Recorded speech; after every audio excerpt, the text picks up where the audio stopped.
অনেক বছর আগের কথা। অ্যালোরিয়া নামে এক রাজ্য ছিল, যেখানকার রাজা ছিলেন রাজা বিক্রমাদিত্য এবং রানী ছিলেন সুন্দরী ফুল। অপরদিকে তাদের একমাত্র রাজকন্যা ছিলেন রোজালিন্ড, যে ছিল অত্যন্ত মেধাবী এবং বিচক্ষণ রাজকুমারী। বয়স কম হলেও সব দিক দিয়ে পারদর্শী ছিল সে। রাজকুমারী রোজালিন্ডের সবথেকে প্রিয় একটি পশু ছিল ঘোড়া। তার ঘোড়ার নাম ছিল স্টারলাইট। সবসময় সে স্টারলাইটের সঙ্গে ঘুরে বেড়াতে পছন্দ করত আর একটু ঘুরতে পছন্দ করত।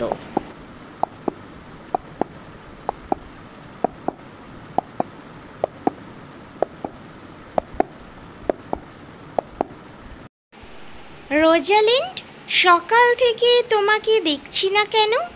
আজকে সারাদিন প্রাসাদে তোমাকে কোথাও পাইনি। বলো আমায় রোজালিন্ড, কোথায় গিয়েছিলে? মায়ের কাছে কিচ্ছু লুকোতে নেই, বলো সত্য কথা। আমি দুঃখিত মা, আমায় ক্ষমা করবেন। আমি আজকে একটু আপনাকে না বলেই একটু গ্রামে ঘুরতে গেছিলাম আমার ঘোড়া স্টারলাইটের সঙ্গে। ক্ষমা করবেন মা আমায়। রোজালিন্ড, তুমি হলে এ রাজ্যের একমাত্র ভবিষ্যৎ, আমাদের একমাত্র রাজকুমারী। তুমি এইভাবে যখন তখন বাইরে চলে যেতে পারো না। রোজালিন্ড, তুমি আস্তে আস্তে বড় হচ্ছ, তোমাকে বুঝতে হবে এই রাজ্য সামলানোর দায়িত্ব তোমার এসে পড়বে ভবিষ্যতে। তাই এখন থেকে প্রস্তুতি নিতে হবে এবং বুঝতে হবে। মা, গ্রামে গিয়ে আমি বেশ কিছু কথা জানতে পারলাম। এবছর বন্যার কারণে চাষিদের অনেক ফসলের ক্ষতি হয়েছে। তাই এসব কিছু জেনে আমার মনে হচ্ছে আমাদের কিছু সাহায্য করা উচিত তাদের। আমরা হলাম রাজপরিবার, আমাদের উচিত প্রজাদের সুখে রাখা। রোজালিন্ড, অবশ্যই তুমি ঠিক কথা বলেছ, কিন্তু তোমার বাবা যে এখন বিদেশ ভ্রমণে গেছে, তাই আমাকে এ রাজ্যের সমস্ত দায়িত্ব দিয়ে গেছেন। তাই তার দায়িত্ব অবহেলা না করা উচিত। উনি ফিরে আসলে আমি কোনো একটা ব্যবস্থা করতে পারবো। এখন তো আমার কিছু করার নেই, তাই না রোজালিন্ড? আচ্ছা মা, বাবা কবে ফিরে আসবে? আমাদের কাছে কি কোনো চিঠি এসেছে এখনো? না রোজালিন্ড, এখনও এরকম কোনো চিঠি আসেনি। এজন্যই তো আমি সব থেকে বেশি চিন্তিত, কেননা পাশের রাজ্য থেকে আমাদের ওপরে আক্রমণ করার জন্য প্রস্তুতি নিয়েছে, আমাদের রাজ্যর বিরুদ্ধে যুদ্ধ ঘোষণা করেছে। এখন যদি তোমার বাবা এ রাজ্যের রাজা যদি ফিরে না আসেন, আমি কিছুই ঠিক করতে পারবো না। আর তাছাড়া আমাদের প্রধান সেনাপতি রিচার্ডও তোমার বাবার সঙ্গে গেছেন। এজন্যই তো আমার সবথেকে বড় ভয় হয় মা, তুমি এইভাবে গ্রামে ঘুরো না। আমি জানি গ্রামের মানুষ তোমাকে অনেক ভালোবাসে, কিন্তু পাশের রাজ্যের রাজা যে গুপ্তচর পাঠাচ্ছে, তিনি তোমাকে পেলে তোমার বড় ক্ষতি করে দেবে মা। মা, আমি দুঃখিত। আমি আর কখনো আপনার অনুমতি ছাড়া প্রাসাদের বাইরে যাব না। আপনি যখন অনুমতি দেবেন তখনই আমি প্রাসাদের বাইরে আমার ঘোড়া স্টারলাইটের সঙ্গে বার হব। আর কতদিন এই প্রাসাদের মধ্যে এভাবে দিন কাটাতে হবে কে জানে। ভালো লাগছে না এভাবে দিন কাটাতে।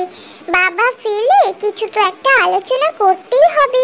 পাশের রাজ্য থেকে যেহেতু আমাদের বিরুদ্ধে যুদ্ধ ঘোষণা করা হয়েছে।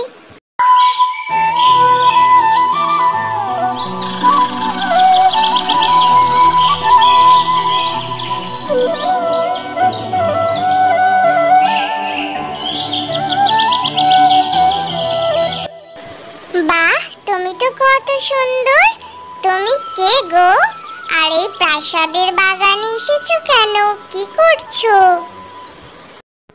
আমি পথ হারিয়ে ফেলেছি আর ভুল করে এখানে চলে এসেছি। ক্ষমা করবেন আমায়, আমি ভয় পেয়ে গেছিলাম। আপনি কে? আমি তো আপনাকে চিনতে পারছি না। ও, আমাকে চিনতে পারছো না তুমি? আমি হলাম রাজকন্যা রোজালিন্ড, তোমাদের রাজ্যের রাজার একমাত্র মেয়ে আমি। আর তোমার নাম বললে না তো, বলো তোমার নাম। তুমি তুমি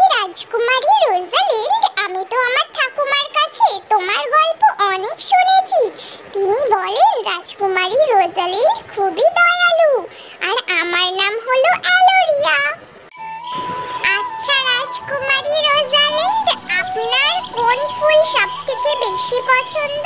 এই প্রাসাদের বাগানে তো অনেক ফুল আছে, এর মধ্যে কোন ফুলটা আপনার সবথেকে ভালো লাগে? বাহ, তোমার নাম অ্যালোরিয়া, এটা তো অনেক সুন্দর নাম। আর হ্যাঁ, তুমি জিজ্ঞাসা করছিলে না কোন ফুল আমার সবথেকে বেশি পছন্দের? অবশ্যই গোলাপ ফুল, যার কারণে আমার নাম হয়েছে রোজালিন্ড। রাজকুমারী রোজালিন্ড এবং অ্যালোরিয়ার মধ্যে গল্পগুজব চলতে থাকে এবং এভাবেই তাদের মধ্যে বন্ধুত্ব তৈরি হয়।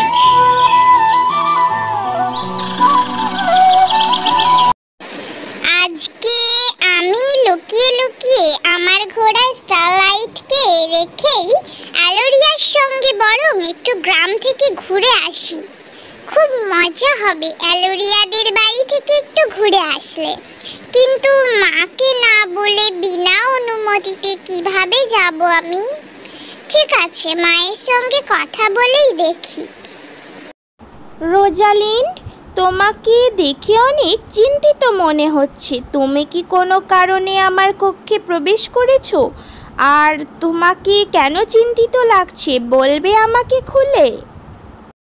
মা, আপনি আমাকে বলেছিলেন যেন আপনার অনুমতি না নিয়ে আমি প্রাসাদের বাইরে যে না যাই। তাই আমি কথা দিচ্ছি আমার ঘোড়া স্টারলাইটকে নিয়ে যাব না। আমি একাই কিছুক্ষণের জন্য একটু গ্রাম থেকে ঘুরে আসতে চাই। মা, আপনি আমায় অনুমতি দিন দয়া করে। রোজালিন্ড, মা আমার জানো তো তোমার জন্য খুবই দুশ্চিন্তা হয় আর ভয় হয়। আমি তো তোমাকে বলেছিলাম পাশের রাজ্য থেকে আমাদের বিরুদ্ধে যুদ্ধ ঘোষণা করা হয়েছে। ঠিক আছে, তুমি যেহেতু অনুমতি চাইছো আর গ্রামের মানুষও তোমাকে খুবই ভালোবাসে, তাই আমি অনুমতি দিলাম। যাও রাজকুমারী রোজালিন্ড, আমি তোমার মা হয়ে অনুমতি দিচ্ছি, কিন্তু সাবধানে যেও মা।